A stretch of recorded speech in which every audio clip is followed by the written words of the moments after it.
श्री विष्णु पुराण तृतीय अंश तीसरा अध्याय। चतुर्युगानुसार भिन्न भिन्न व्यासों के नाम तथा ब्रह्म ज्ञान के महात्म्य का वर्णन। श्री मैत्रेय जी बोले, हे भगवान, आपके कथन से मैं यह जान गया कि किस प्रकार यह संपूर्ण जगत विष्णु रूप है, विष्णु में ही स्थित है, विष्णु से ही उत्पन्न हुआ है तथा विष्णु से अतिरिक्त और कुछ भी नहीं है। अब मैं यह सुनना चाहता हूं कि भगवान ने वेद व्यास रूप से युग युग में किस प्रकार वेदों का विभाग किया। हे महामुने, हे भगवान, जिस जिस युग में जो जो वेद व्यास हुए उनका तथा वेदों के संपूर्ण शाखा भेदों का आप मुझसे वर्णन कीजिए। तब श्री पराशर जी बोले, हे मैत्रेय, वेद रूप वृक्ष से सहस्रों शाखा भेद है, उनका विस्तार से वर्णन करने में तो कोई भी समर्थ नहीं है। अतः संक्षेप में सुनो। हे महामुने, प्रत्येक द्वापर युग में भगवान विष्णु व्यास रूप से अवतीर्ण होते हैं और संसार के कल्याण के लिए एक वेद के अनेक भेद कर देते हैं। मनुष्यों के बल, वीर्य और तेज को अल्प जानकर वे समस्त प्राणियों के हित के लिए वेदों का विभाग करते हैं। जिस शरीर के द्वारा वे प्रभु एक वेद के अनेक विभाग करते हैं, भगवान मधुसूदन की उस मूर्ति का नाम वेद व्यास है।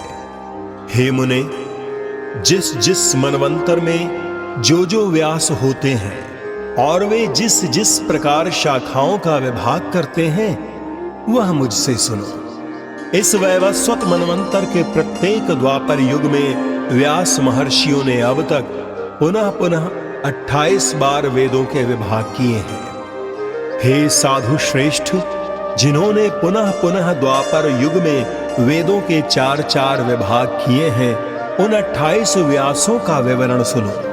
पहले द्वापर में स्वयं भगवान ब्रह्मा जी ने वेदों का विभाग किया था। दूसरे द्वापर के वेद व्यास प्रजापति हुए, तीसरे द्वापर में शुक्राचार्य जी और चौथे में बृहस्पति जी व्यास हुए, पांचवें में सूर्य और छठे में भगवान मृत्यु व्यास कहलाए। सातवें द्वापर के वेद व्यास इंद्र, आठवें के वशिष्ठ, नवें के सारस्वत और 10वें के त्रिधामा कहे जाते हैं। 11वें में त्रिशिख, 12वें में भरद्वाज, 13वें में अंतरिक्ष और 14वें में वर्णी नामक व्यास हुए। 15वें में त्रयारूण, 16वें में धनंजय, 17वें में क्रंतुंजय, तदनंतर 18वें में जय नामक व्यास हुए। फिर 19वें व्यास भरद्वाज हुए। भरद्वाज के पीछे गौतम हुए और गौतम के पीछे जो व्यास हुए वे हरे आत्मा कहे जाते हैं। हरे आत्मा के अनंतर वाजश्रवा मुनि व्यास हुए तथा उनके पश्चात सोम शुष्म वंशी तृणबिंदु वेद व्यास कहलाए। उनके पीछे भृगुवंशी ऋक्ष व्यास हुए जो वाल्मीकि कहलाए। तदनंतर हमारे पिता शक्ति हुए और फिर मैं हुआ। मेरे अनंतर जातुकर्ण व्यास हुए और फिर कृष्ण द्वैपायन। इस प्रकार ये 28 व्यास प्राचीन हैं। उन्होंने द्वापरादि युगों में एक ही वेद के 4-4 विभाग किए हैं। हे मुने, मेरे पुत्र कृष्ण द्वैपायन के अनंतर आगामी द्वापर युग में द्रोण पुत्र अश्वत्थामा वेद व्यास होंगे। ओम। यह अविनाशी एकाक्षर ही ब्रह्म है।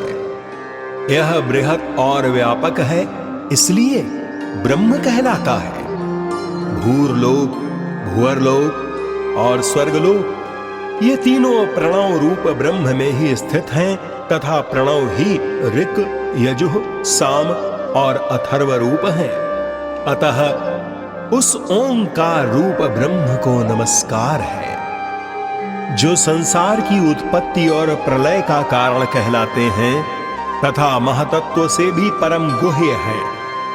उस ओंकार रूप ब्रह्म को नमस्कार है, जो अगाध, अपार और अक्षय है, संसार को मोहित करने वाले तमोगुण का आश्रय है तथा प्रकाशमय सत्वगुण और प्रवृत्ति रूप रजोगुण के द्वारा पुरुषों के भोग और मोक्ष रूप परम पुरुषार्थ का हेतु है, जो सांख्य ज्ञानियों की परम निष्ठा है, शम दलशालियों का गंतव्य स्थान है, और जो अव्यक्त और अविनाशी है तथा जो सक्रिय ब्रह्म होकर भी सदा रहने वाला है, जो स्वयंभू, प्रधान और अंतर्यामी कहलाता है तथा जो अविभाग, दीप्तिमान, अक्षय और अनेक रूप है, और जो परमात्मा स्वरूप भगवान वासुदेव का ही रूप है।